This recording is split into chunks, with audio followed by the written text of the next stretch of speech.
Hello everyone, আমার নতুন একটা ভিডিওতে আপনাদের সকলকে স্বাগত। আশা করছি আপনারা সকলে খুব ভালো আছেন, সুস্থ আছেন। আজকের ওয়েদারটা ছিল একটু অন্যরকম। একদিকে সোনালি রোদ ঝলমল করছে, আর অন্যদিকে আকাশে কালো মেঘ জমাট বেঁধে আছে। মনে হচ্ছে যেন এক্ষুনি ঝমঝমিয়ে বৃষ্টি নামবে। ছাদ থেকে নেমে সোজা স্নান সেরে চলে আসলাম আমি ঠাকুর ঘরে। আজকে জ্যৈষ্ঠ মাসের প্রথম মঙ্গলবার, যেটাকে আমরা জয়মঙ্গলবার বলে থাকি।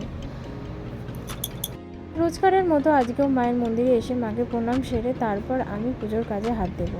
প্রথমে আমি ঠাকুরের পা থেকে, ঘর থেকে আর অন্যান্য ঠাকুরের মাথা থেকে ভালো করে বাসি ফুলগুলো ফেলে দিয়ে আমি ভালো করে ঘরটাকে মুছে নেব, পরিষ্কার করে নেব।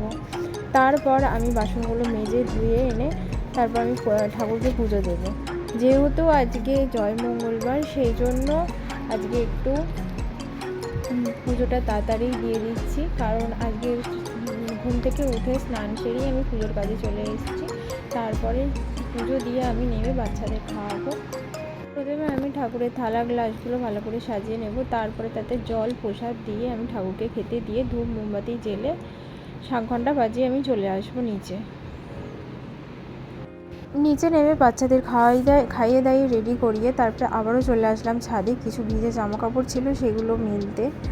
ছাদে এতটাই প্রচুর পরিমাণে রোদ ছিল তখন, তাই মাথায় গামছা দিয়ে ঢাকা দিয়ে আমাকে জামা কাপড় মেলতে হচ্ছে।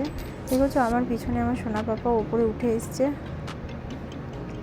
যেহেতু আজকে আমাদের উপোস, সেই জন্য আজকে আমরা অন্য কোনো খাবার খাবো না। এটাই হচ্ছে আজকে আমাদের খাবার। চলো আজকের মতো ভিডিও এখানেই শেষ।